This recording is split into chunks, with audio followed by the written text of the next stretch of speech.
What's happening? What's occurring, mates? Hercules.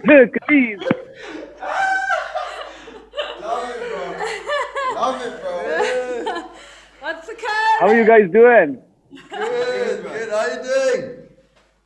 Yeah, I'm awesome. Hey, can you guys hear me okay? Because I've got my earphone in right now, so I'm just making sure you guys are good to go.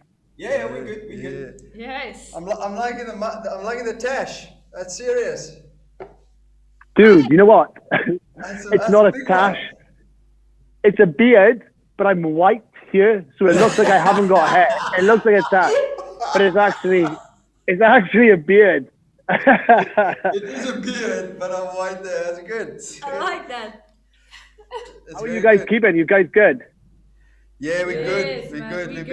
We've been laboring. We've been manual laboring for the past 2 weeks. Using the hands, bro. I've been seeing you guys got like loads of scaffolding up and preparing for outdoor stuff, right? I mean, That's it's all going up. We're getting ready for everything. I love it. Be prepared for everything, and then make sure you're ready for it to change in the last second as well. That's it. We're gonna try and drag as many people through this open as possible. If we're one-on-one judging. Hey, that's awesome, brilliant. Make it happen. That's the way. I see you guys. I mean, I think first question is how do you guys top the leaderboard for? How did you get all your guys to sign up? What are you doing? What are you doing? Dude, I don't know. Our guys are just, we've got like a really solid community. I'll be honest, I'm really blessed with the guys I've got. And it's kind of like a one-in, all-in situation for everybody, no matter what's going on. So, we're really good. And we've got like a bunch of guys that have been here a long time, and they kind of like take younger, newer guys under their wing a little bit and like help them out and stuff. So yeah, it works really well. I'm just blessed. I think one of the things here is that we're a small box, right? Like it's only 1,700 square foot max. So it's pretty small. So it's pretty tight knit. So yeah, it works well. That's amazing. Wow. Oh, it's awesome. That is amazing. I mean, but first, I mean, I completely lost track here. I mean, I'm so I don't even know what day it is. I just we actually Groundhog Day. Thanks for your It's time, Yeah. and Yes. just honor you also as a flippin' standout guy in the community, That's and right. and everything that you also do behind the scenes and who you are. And I remember my level 1 in Barcelona. I think you were kind of being trained up to become a level 1 coach at that point, and you just you left an impression really, and that's why we appreciate invited you, because it was just very cool to just chat with you. I was just getting into CrossFit. I didn't really know where my future was lying and stuff, and we had a good conversation after the first day, and you just also just shared a bit of your vision and where you want to go with this and what you're busy doing and how you've achieved it. And coming from a rugby background, that was quite cool to hear. And I just wanted to thank you for your time, really. No, I appreciate it. I remember that. What was the name of the box? B.12 or something like that, right? The low-hanging ceilings where you couldn't drop weights because the noise kept on getting too loud and stuff. Yeah. I remember that. That was a good weekend. But no, I appreciate it, man. Thank you so much for having me. It's an honor to get asked. I appreciate it. Yeah. No, it's awesome. No, we generally do a thing called the Icebreaker. Little icebreaker. Let's do it. I'm going to take these earpods off because I'm struggling to hear you right now. Let me just quickly see if I can get rid of these. No probs. Yeah, you're gonna have to hear me for these. Young. Yeah. How's that? Hello? Is that better? Hello? Yeah, I've got you. Can you hear me? No. Yeah. Nice. Now we're flying. Now we're flowing. Who needs earpods anyways? Come on, overrated. Come on, man. That's Get him out of here. I hope those were the cheap ones. Yeah. It's always the same. You try and act like a pro and you just look like a dick. That's what happens.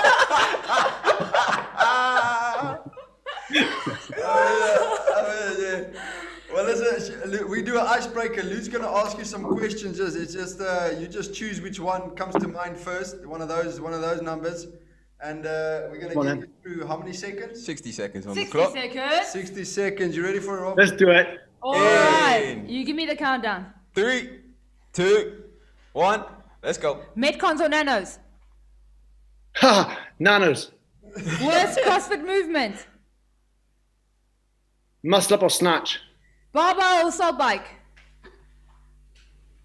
Say that again. Barbell or assault bike? Barbell. Come on. Who are you? Favorite lockdown series? Vikings. Chipper or AMRAP? Chipper. Pull-ups or push-ups? Gotta be chest. I'm a rugby player. Come on, push it. Fraser or Froning? Oi, oi. The one that begins with F. 15 seconds. Ski erg or rower? Ski. What is your favorite food? Steak. 5, Worst food? 4, 3, 2. Trifle. Awful. What? Trifle. Trifle is pointless. What kind of dessert is trifle? I don't get it. It doesn't make Listen, bro, I'm exactly the same. I mean, Custard and jelly. Just give me a cheesecake or a carrot cake and I'm good to go. yeah, Come on. absolutely. Trifle's the worst thing in the world. Well, that was good. I mean, a lot of the things are similarities. Ski above row any day. Yeah. I mean, that is definitely, that's a good one. You get a bigger pump from a skier. Come on. Yeah, that's true. Rob, I mean, at the moment, lockdown-wise, in your affiliate and stuff like that, what are some of the stuff? I mean, if you were to coach affiliate owners through this time, what is like some of the most important things day to day that you get up to? Like for us, it's communication with everybody, right? Like every day we try and I get on top of my coaches and like reach out to somebody and then for them to reach out to somebody else. So that's been the biggest thing for us. Like I know when we went into lockdown, first of all, obviously the government were offering like grants and help and stuff like that. And people were furloughing people and things like that. But I kind of like took the opinion of it that I was going to try my utmost not to furlough any of my coaches for their own mental well-being, but also that we were going to do everything we could to try and make it happen, right? So I didn't want to come out of lockdown, and let's just say the gym couldn't reopen, be like, well, I didn't try. Like, we're going to try and do everything. So we've done loads of social stuff. We've done cook-alongs. We've done pub quizzes. We've done like mess about evenings, just getting everybody on for like a beer and a chat. We do loads of different programming to try and suit everybody. And right now, like the gym is bare because there's no equipment in here at all. We just lent everything out as well. So we just try to leave no stone unturned, and just communication is key, I think. Just keeping in touch with people, because you know what it's like. People, when you've got spare time, what do? You check social media, right? Yeah.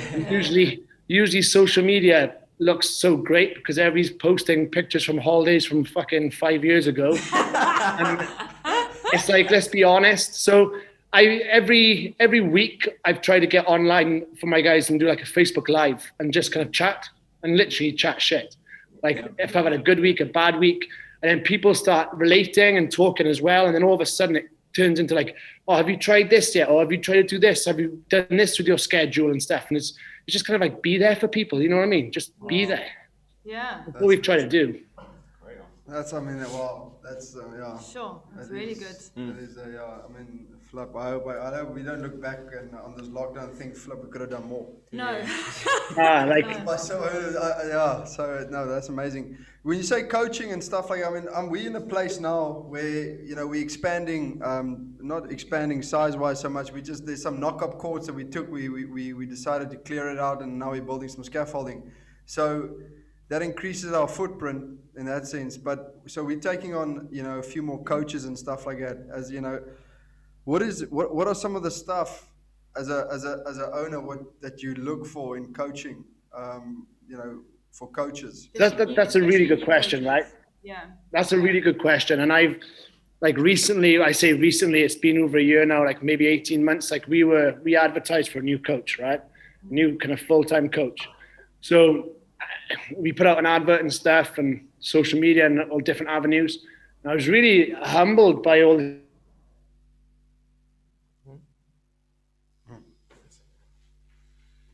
Hello? experience these guys had was huge, right? Yeah. But we ended up going with a girl that comes to our gym that didn't even have a level 1. That's And we were right. like, we're going to take her on. And because the first thing you look for is like, you know, does the person care?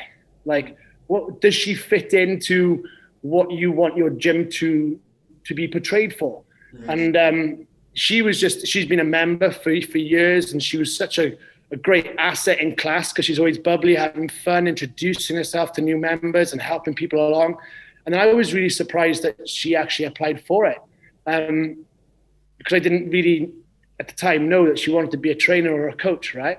Wow. And she did, and I was like, damn, like this, you know, if somebody cares, you can teach them how to coach. You can teach them, you can teach them the points of performance. You can teach them where to look, and they can learn that stuff, right? Yes. But if you've got somebody with all the knowledge in the world, but they don't really care for what they're doing, then that's not going to be a right fit for your gym.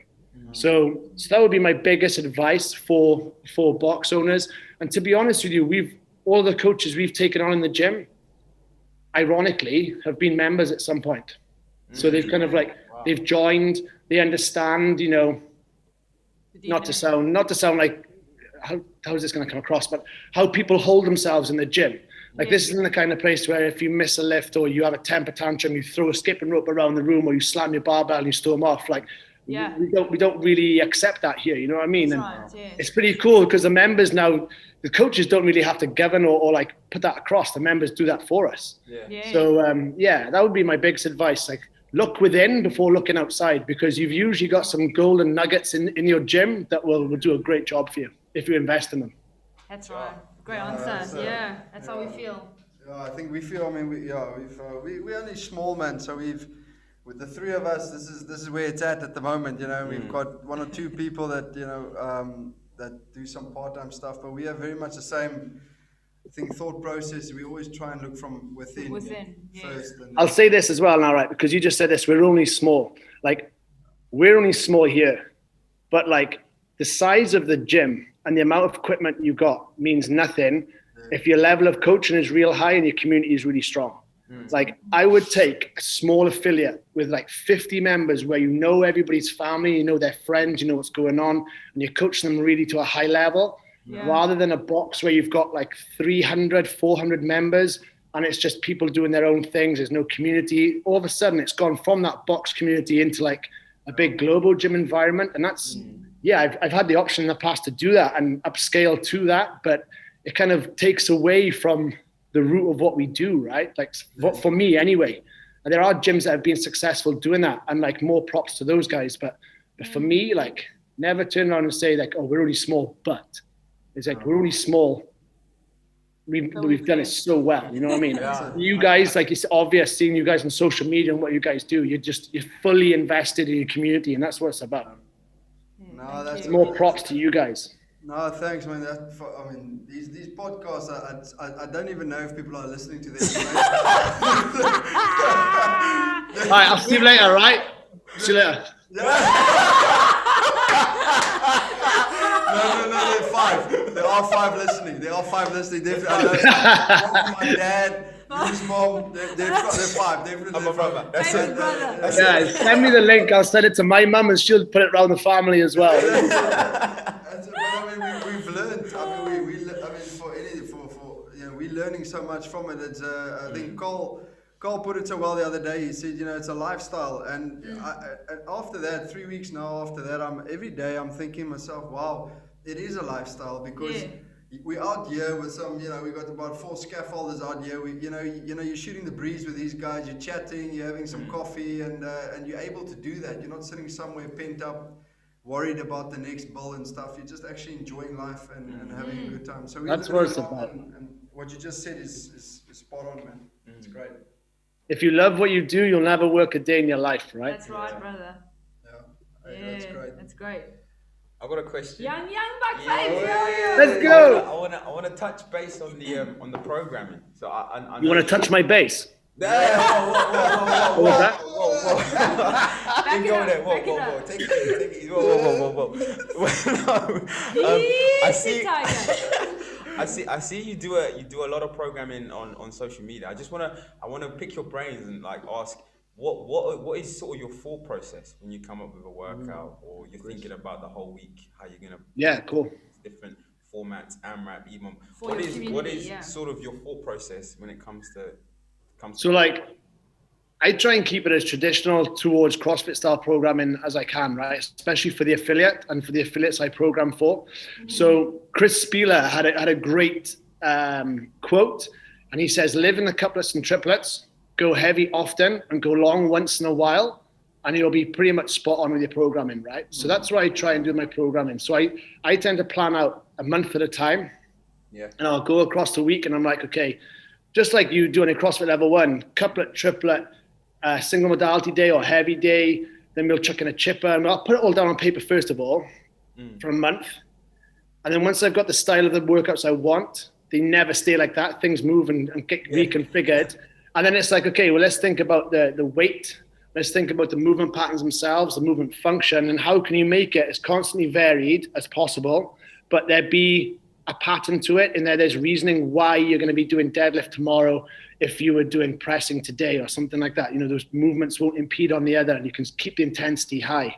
So I'll be honest with you, like programming, you can never get it perfect, but you can get better at it from learning, right? From mistakes. And I've made a load of mistakes. Like, you know what it's like you program a workout and you think the guys will get it done in like 8 minutes, and 25 minutes later, they're still halfway through. And you're like, sorry guys, time. And then that's usually the 6 a.m. class. And then when lunchtime class comes in, yeah. We've been there. We've all been there. But unless you do it, right, you don't learn, and then you don't get better at it. Yeah. And there's always, that's the one thing I love about programming is like, I'll regularly go and look at other people's programming and stuff online too, because you just get new ideas or things like that. And it's really important to look back over what you've programmed as well, because odds on you've left a movement pattern out, or you've left a certain skill out of your programming for a long period of time. It's time to reintroduce it and things like that. So yeah, it's a long process, but you get better at it and you get more eloquent at it. I think if I was to give advice to anybody starting a program for the first time, it's like, you don't need to overcomplicate it. It doesn't need to be like a kitchen sink where everything's thrown into one workout. Yeah. I think you see it a little bit where you used to in competition programming when you come to a final workout. Like a final workout would be this mammoth workout with everything in it. And I think Castro said it really eloquently when he was interviewed about the games, like the final workout of the games, like it doesn't need to be this monster workout because the athletes make it the final. Like if you make it easy enough for them to express their fitness, that's what makes it a spectacle. So it's not the programming that makes it the spectacle. The athletes will, if you provide them that platform to do it, right? So yeah, common pitfalls are just giving too much volume or going too heavy, and things like making things too complex. I mean, the hardest workouts are always the ones you look at on the whiteboard, you think, damn, that looks easy. Yeah. And then you do it and you're like, oh my God, that blew me big time, you know? Yeah. So yeah, that would be my biggest thing. That's great. No, it's great advice, yeah. That's great. On that prediction for 21.1. Yeah. That one. You know what? Like this is great because every year everyone's like, what do you think it's going to be? What do you think it's going to be? First workout, there's no point even guessing. There's no point. Because Castro always flips it somehow. Like he's an artist at stuff like that. He really is. Like you think you know what it's going to be, but you won't get it spot on. So I'm kind of like, whatever. It is what it is, and we'll get it done, whatever it is, right? Yeah, exactly. But as the weeks go on, you can usually start to think about how long the workout's going to be, or what movements are going to come in, or what loading it's going to be. So as the weeks go on, usually around 20.5, like the 5th week it used to be, you could guess a little bit better what it was. But the first week, I'm like, we're just in for the ride. Let's have some fun, whatever. I'm not going to guess. What do you think it's going to be? It's just going to hurt. Of course. I really hope there's no thrusters in the first week. That's just me. Can you imagine if there was thrusters every week? Can you imagine? Maybe dumbbell thrusters, maybe like Dumbbell thrusters with box jumps. I don't know, there's something weird. Well, it's like they've released the equipment we can have, right? So what you've got like a barbell and some plates. You've got a skipping rope, a pull-up bar, a box jump, and a single dumbbell. So that makes it interesting for the single dumbbell work. You could practice everything with one arm. See what a lot of dumbbell work done through this lockdown. yeah, good, right?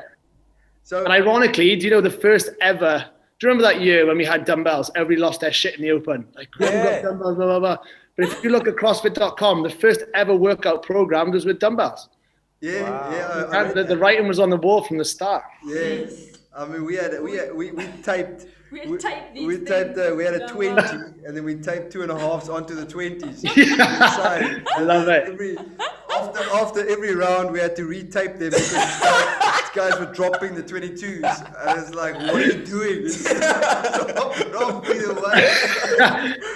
Then you end up with like 2 kilos of gaffer tape on them as well, so really 24. And then Rich Froning posted this thing on social media with his 5 million dumbbells lying there, and I was like, Flip, I just need one of those, please. Just give us one. We don't even have any.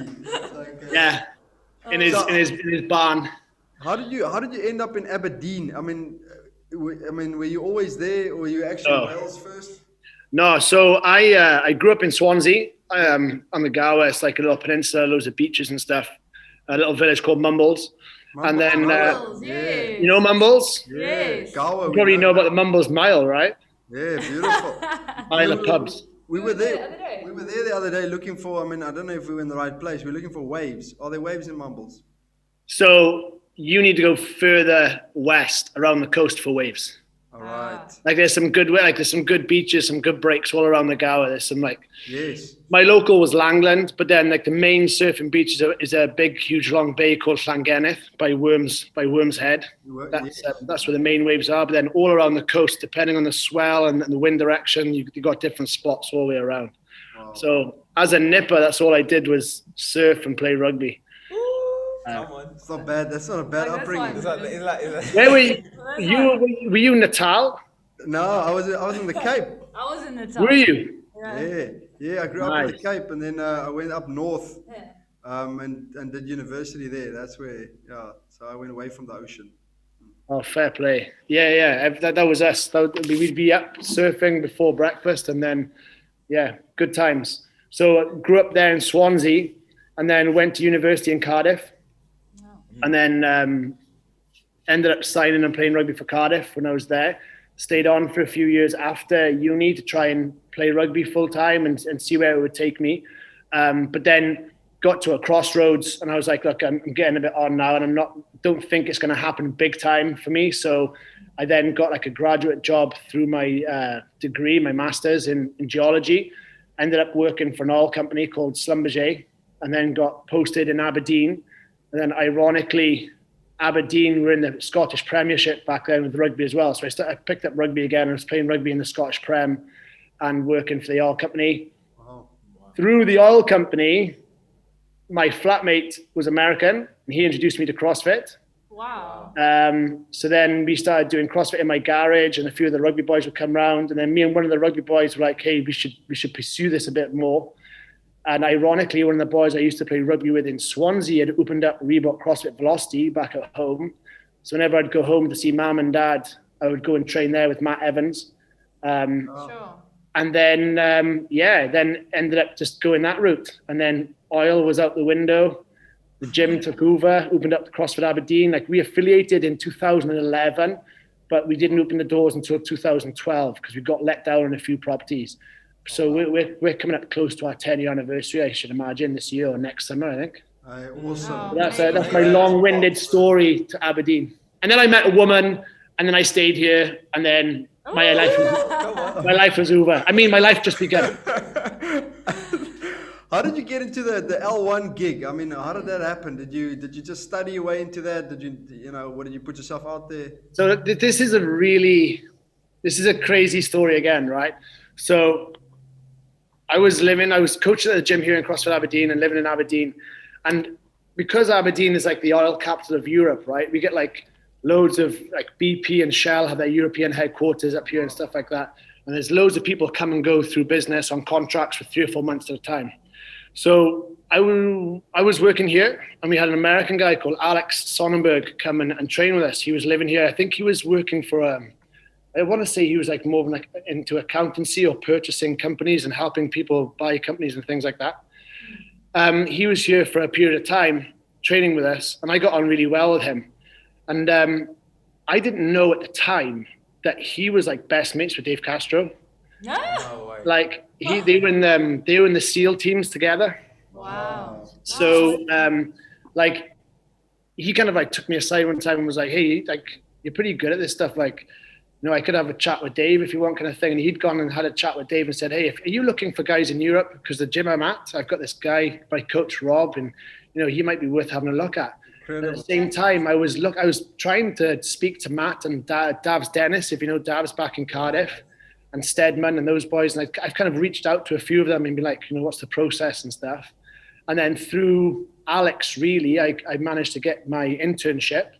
And then from there, that's how I kind of got on staff. But Alex was an absolute gentleman. He was a real nice guy. Unfortunately, he's passed away now.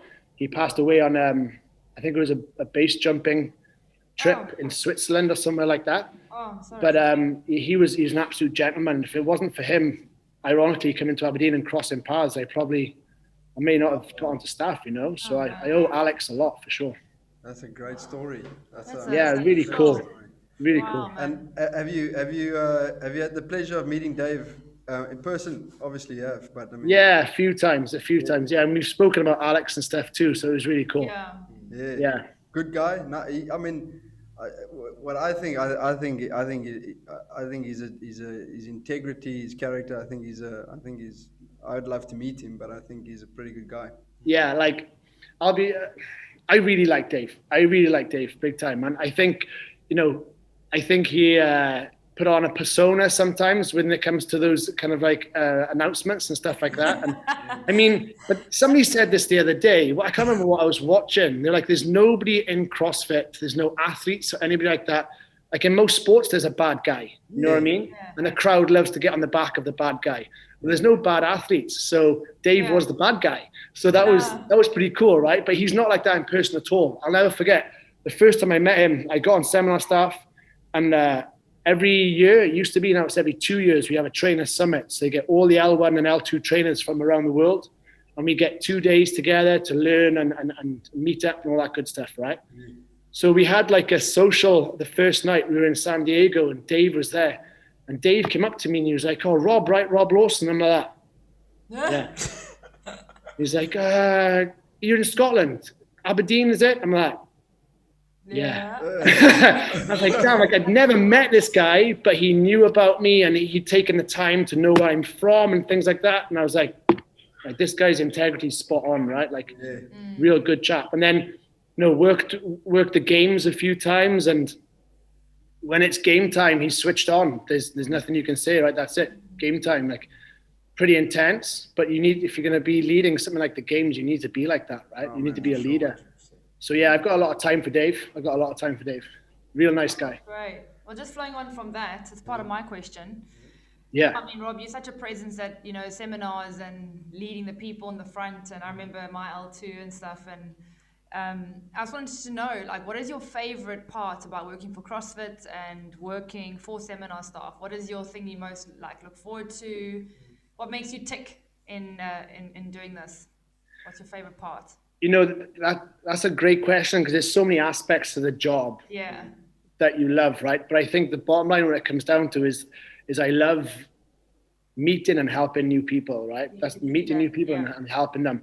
And maybe, what it's like on a level 1, and even more so on a level 2, where people are really nervous on the first day because you're starting to coach with your peers and stuff. And to maybe see that light bulb moment on a level 1 where somebody understands something about intensity, or on the level 2 when they start to break down how I'm going to help them coach this person. When you see those light bulb moments, that's what I love. That's what it's about, big time. And just being able to help people. I mean, that's the bottom line for me. All the other things like travel and all that stuff, they're just added bonuses. Yeah. I think it's the kind of job you would definitely, you do for free if you could, It's, definitely. just meeting new people. I mean, look at all the experiences and opportunities that have been made just from like meeting like you guys, like we're doing this right now and stuff. And yeah, it's just awesome. It is awesome. No, well, Thank you. Yeah, it's great. on that, I also need to apologize, man, because Why? I have to apologize. Come on. What have you done? It's confessions. You came. I don't know if you even remember. You came to CrossFit. Well, they used to be CrossFit Pearly. Catlin organized this. Yeah, we did a little like pairs competition. I remember it really well. Yeah. And I mean, obviously, we were two South Africans, and things got a bit heated. You know, we dropped the bar. We shouldn't have dropped the bar. I remember. He still has a mark on the back of He's a coach here. Well, he's a part-time coach here now. Anyways, that guy. Paul Bosch used to play Montpellier rugby, so he's very competitive. Yeah. So he's still got a back issue with that. So, Lunch back at Notre Dame. Yeah. but then obviously we went off a bit and then got heated. So I just want to apologize, man. That's not really how we are. Come on. Like, I've played rugby against South Africans. I know how heated you boys get. Don't worry. They said it was a friendly. We came to win, but I'm joking. That was a good little evening. I really enjoyed that. It was good fun with Catlin. He's just become a dad, by the way. Yeah. Catlin, yeah. We've been doing this thing for about 5-6 years. My wife's first official Open. She's going to do the Open this year for the first time officially. So Yeah. Nice. we Come on. been doing. I've been doing it. Love it. I've been doing it. Love it. That's awesome. It's going to be Just exciting. keep breathing. Keep breathing. Breathe and move. Exactly. Fav, you got a question? Yeah. Would you? Well, this is more just some advice. What would Yeah. you say, obviously, to anybody who is thinking about getting into CrossFit, or say they've done their level 1 and they're starting to coach people? What kind of advice would you give to someone who's sort of new to the game, if I can put it like that? You know what? I think the thing I've seen time and time again is like people will go and get their level 1 or something like that. They're too nervous to start. Like they're too nervous to just start coaching people. Wow. So Yeah. we give the advice on the level 1 is like start small. And that's the biggest thing I would say. It doesn't matter whether you're coaching one person to start off with or a couple of people. You've just got to start. And at the end of the day, as long as you look after people's safety and you have fun while doing it, people are going to come back. That's right. Like, it doesn't matter what the programming is. It doesn't matter what equipment you have. If you're having fun with your guys and you're keeping them safe, people are going to come back. And then you just got to jump in with 2 feet and get after it. Like, Yeah. you know, you could get really technical and be like, oh, you need to know all the points of performance for all the 9 foundational movements. And then from there, build to Olympic lifts. Man, just get in and start having fun. Like, make sure people are safe. Make sure they got flat backs. Make sure their knees are tracking their toes. Simple things, you know. And as your confidence grows, then, you know, grow the group of people and start coaching a few more. But, yeah, you just got to get in there. Confidence, like, you're all nervous at the start, right? Do you remember your first classes? Like, you're probably shitting yourselves, right? This guy. And then Yeah. walkouts.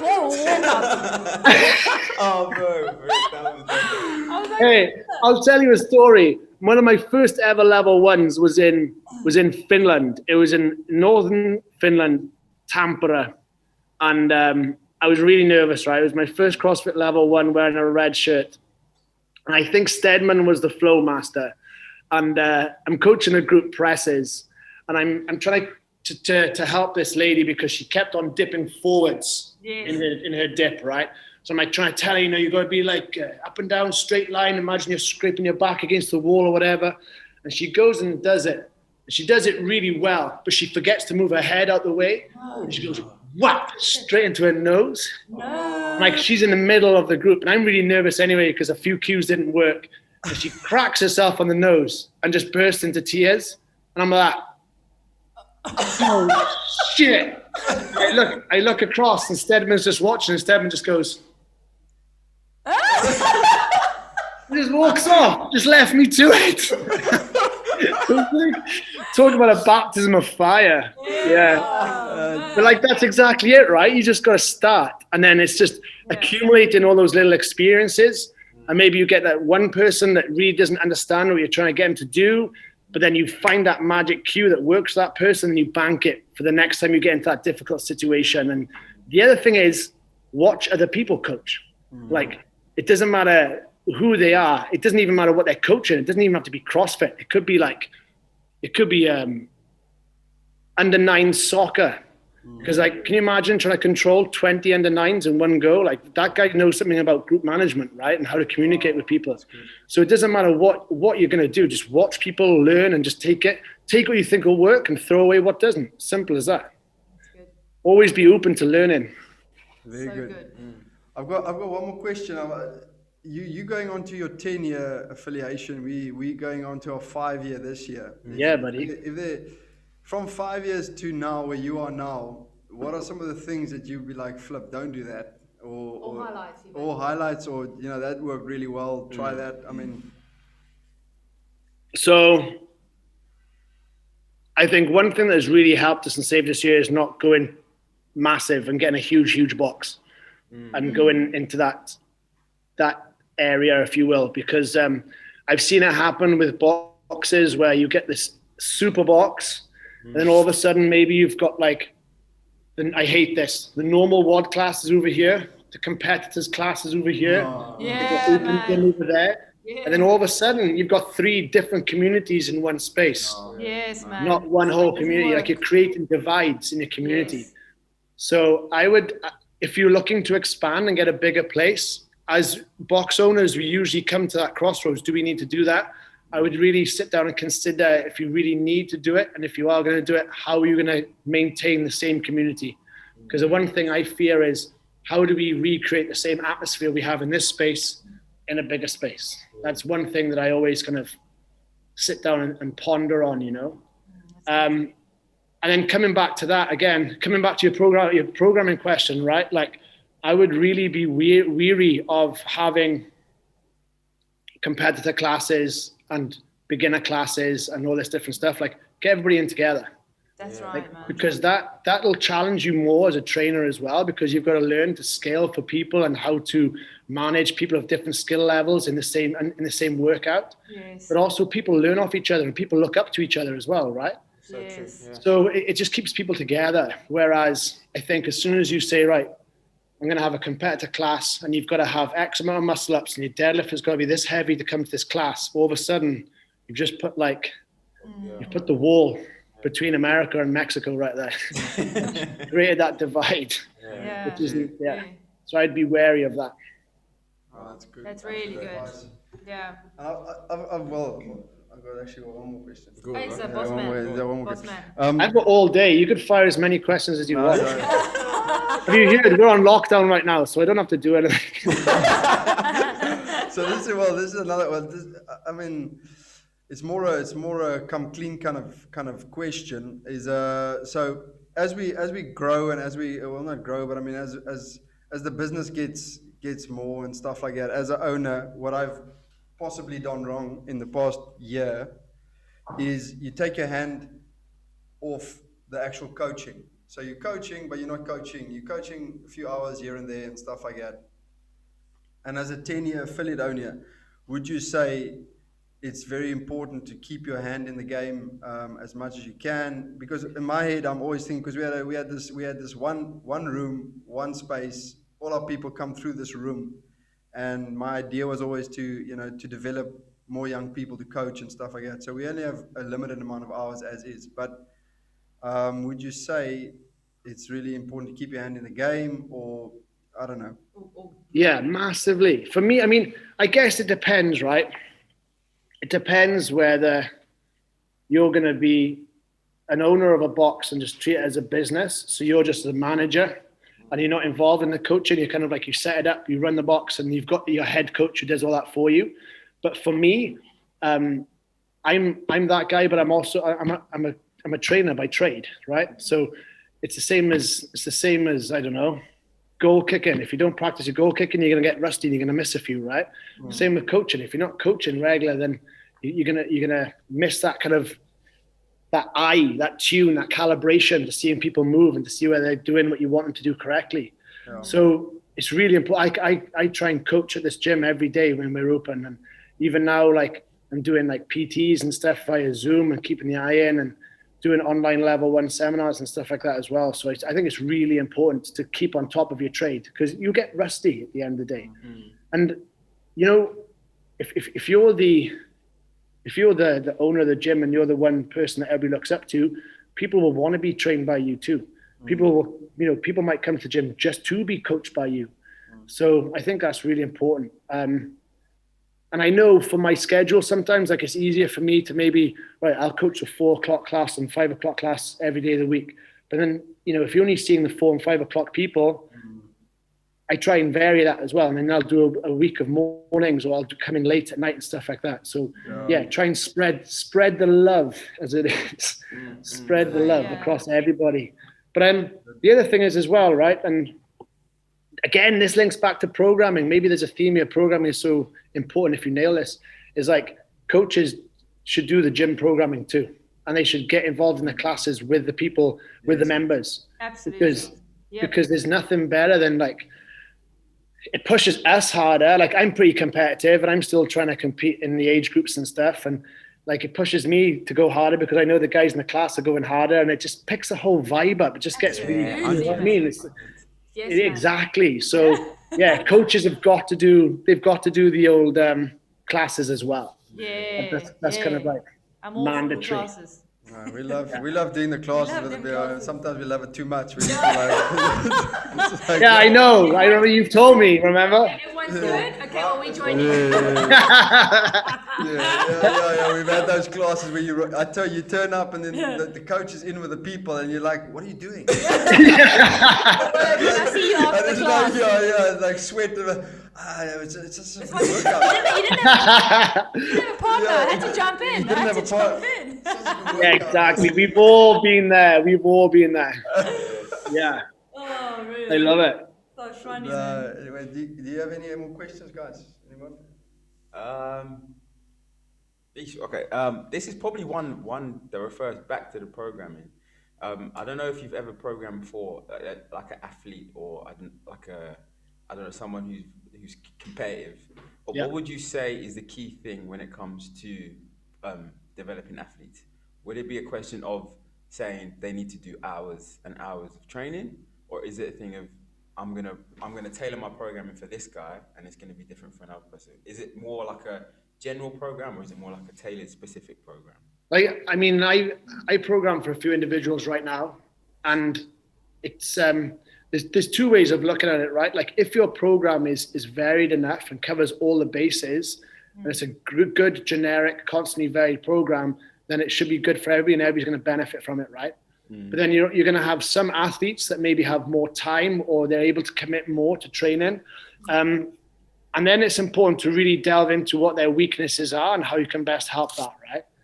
And again, the old thing of like giving people volume, that doesn't work for everybody. Like, it does work for some people. I mean, look at Rich, for example. Like, remember his documentary when it first came out, and he was training like 37 times in one day, and everybody was like, to be world champion, I need to train so many times a day. That works for some people, right? Whereas I've got some individuals where, you know, we'll do a testing period, and we'll find where those little chinks in the armor are at, and we'll work really hard on just raising those little chinks, because if you raise those little chinks, the whole game raises a little bit, right? So it's really important finding the weaknesses and bringing them up to be a level of a strength, and then finding the next weakness and bringing that up, and then chasing with the next one. And that's how that's how I try and attack it with individuals if I'm programming specifically for one individual. But here we've got obviously we've got a bunch of guys here at the gym as well who really want to go out and compete and do competitions and stuff. So they came to me and they wanted a competition class, if you will. So the way I got around that was the fact that the programming for the WOD classes is pretty comprehensive here anyway. They're pretty high skill. They challenge everybody, try and program for the best and scale for the rest, right? But then what I did was if you want to do extra work, then we did have open gym pieces here when we were open. I would program extra stuff around the WOD class for those guys. Because what I would see happening is maybe somebody comes in to open gym and they'll be doing really heavy deadlifts, but I know tomorrow I programmed heavy deadlifts for the gym and there's a clash there, right? That's not going to be Yeah. the best use of that person's time. So I saw that happen numerous times, and I was like, right, if you want to come in and do extra work, I'll program this like supplementary work around the main program. So that's what I try and do as well, to try and help guys like that. But Awesome. yeah, working on weaknesses is massive. Working on weaknesses is huge. Leading on from that question, would you say that obviously to be like a high level athlete, it's something that you have to really focus on and you have to dedicate your time to, or could you say you could mix? Do something else. Yeah, so like say you could be a coach and be an athlete, or would you say that's a no go, or you know? No, I mean, it can definitely be done, right? And there's athletes that do it. I mean, look at the amount of guys that are on seminar staff that have been and competed at the games. Yeah. I mean, I guess most notably James Hobart, who was on Mayhem multiple years, winning and been to the games as an individual. Spencer Handel, Austin Malaleo. There's a bunch of boys that have done it right, and Julie Fouché and those guys as well. A bunch of people. So I don't think people say you need to be really selfish to be a top level athlete, right? Like all you got to do is concentrate on the sport and everything's selfish decisions. I don't think you've got to be selfish. You just got to be really organized. Like you've got to be really organized and intent with your time. Like if I've got this much time to coach a class, then from 6 till 7, I'm making sure I'm doing this for my training. From 7 to 8, I'm making sure I'm doing this, and nothing takes away from that. So as long as you're really organized with your time, it can definitely be done, and it has been done, right? So I think sometimes I probably fall into the category of being a little bit too relaxed with my time, and time slips away. But you know, when things are organized, it's amazing what you can actually get done in a day, right? Yeah. That's good. I have something just about your like your younger athletes, the ones coming through. So do you have any exciting teens that you're working with, or kids? Do you run like quite a strong teens program, or they integrate into the adult classes, or how is that in your box? Yeah, so my wife and one of the guys, Dan, who's coaches for us as well, they run our CrossFit Kids program, right? So our CrossFit Kids is pretty young, and I mean most of them are under 10 and under, and then we've got a couple of guys and girls who are just coming into their teens right now. So it's quite fun because they've been doing CrossFit for a while and they're starting to move really well. And now they are getting growth spurts as well. Wow. So when we reopen, that's next on the agenda for us, is to have a specific teens class to cater for those guys. Because they're kind of at the age now where they're really, you know, it's like when kids are younger than like 10, 8, 7, there's a big difference between a 7 or an 8-year-old and a 12 and a 13, 14-year-old. Like that gap is huge, right? Yeah. So it's pretty cool right now because the older kids, again, are playing almost like a mentor role to the younger kids, which is great. But at the same time, you kind of like, you want to invest a little bit more time into those teens to allow them to develop as they're getting better at this stuff as well. Yeah. So that's going to be the plan for us is to try and have a teens class to help those guys for the next couple of years. But we've got we've got a South African kid who's just come. Yeah, he's got family just north of Aberdeen, and him and his mum, his dad, and his sister came on vacation to see them. Was it last? No, it must have been a year before lockdown. So it must be nearly 2 years ago, right? They came up, they trained with us. Ross, his name is. He loved it here so much that he's actually decided to come and study in Aberdeen and come and train with us. Wow. Right? He's got aspirations to really push it harder. He's like 18 right now and did really well in South Africa a couple of years ago. So he's that's a big competition down south. Fittest in Cape Town. Yeah, I think he competed at that. Yes. Wow. So it's just a bummer that he's come over here now and then we're back in lockdown, right? Yeah. So he's itching to get back into the gym. And then there's a girl I coach over in Ireland, Holly Tynan. Probably Tynan or Tinnen. She's coming on leaps and bounds as well, so we're looking forward to see what she does in the open. But we'll keep it on. It's good fun. We like the young blood coming through. That's exciting, man. That's exciting. So how far were we from another UK-based athlete, maybe winning the males or something like that? You think we're getting closer? I think that gap is always getting smaller and smaller, right? Like you see on social media some of the top guys in the UK posting times and weights and stuff like that, and you're like, it blows my mind how like these guys are coming on so fast and stuff. Yeah. But you know, from a pure numbers game, I think the US will always win from a numbers of people doing CrossFit because they've been doing it for so much longer than us, right?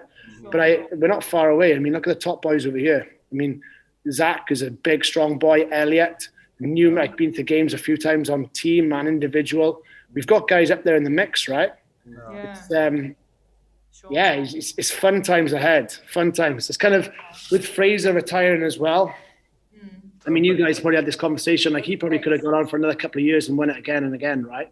Yeah. So, but now him leaving when he was on top, kind of leaves the door open for the next wave of youngsters coming through. And when you see like Justin Medeiros coming through, and I really like Chandler Smith as well. I think Chandler's a beast. Like, if he can refine his movement patterns a little bit, like, he's so strong. Was it the Rogue Invitational? I can't remember. And like Coach Bergener is like, oh man, that's ugly. Give me a week with that kid. True, right? Like, he's so strong. So like Chandler and Justin are my kind of like, they're the guys I've got my eyes on for this year. I think they'll do really well. But saying that, Noah as well, the fire's probably burning hard in his belly right now after what's happened. Yeah. So, and then the females blow my mind. Like, they do. Tia being the lightest but strongest female. That's crazy. It's mad. That's crazy. Is it? He's nicer than Haley Adams. Haley looks like a stick, but she's filled out. But she's looking. Haley, like, I mean, again, special stuff seems to happen over in the barn, right? Those guys, that atmosphere, they build the environment, they build to train each other, crazy. And then the two girls Rich has got on with the team now, they're strong girls. They Strong look fierce, bro. They look fierce. It's exciting. It's really exciting. It's good. It's good for the sport. No, well, Rob, I mean, we need to when all this is over and done with, we'll assemble a Tiger Pit team Squad. and come do Squad. some friendly training up in Aberdeen. That'd be really cool. As long as we don't get too heated, right? Don't worry, we'll jump into a cold lake somewhere. Hey, if you see my ring come off, my watch come off.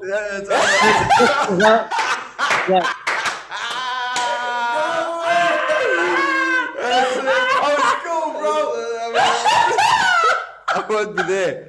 And it's game on, brother. I won't be there. Listen, you and me, I'm also going to fake here. Have you got one too? Yeah, there you go. There you go. I'm also going to fake two nuggets out. I love it.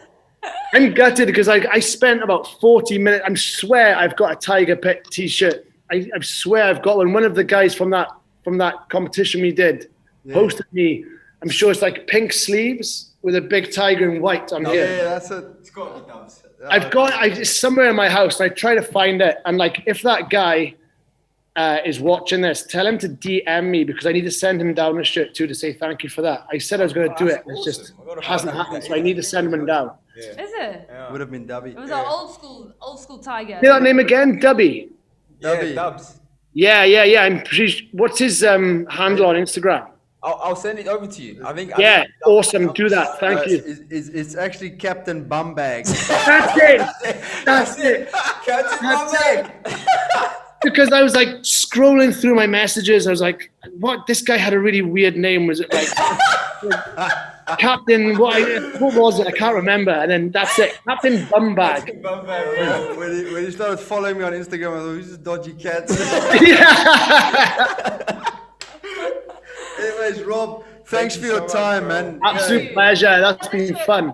Come on. Yeah, we'll send you another shirt, and thanks so much, man. And we're definitely gonna come up north sometime and come visit, man. It'd be lovely. Make it happen. You're more than welcome, guys. Like anytime, open door, no problem. Yeah, we'll get Steaders involved as well, bro. Yeah, definitely. Yeah, we'll get him over. If he can dig himself out of the snow, we'll get him over as well. Thanks so much, Rob. Thank you. Pleasure. Cheers, guys. Thank you so much. Thank Bye. you, Rob. Bye.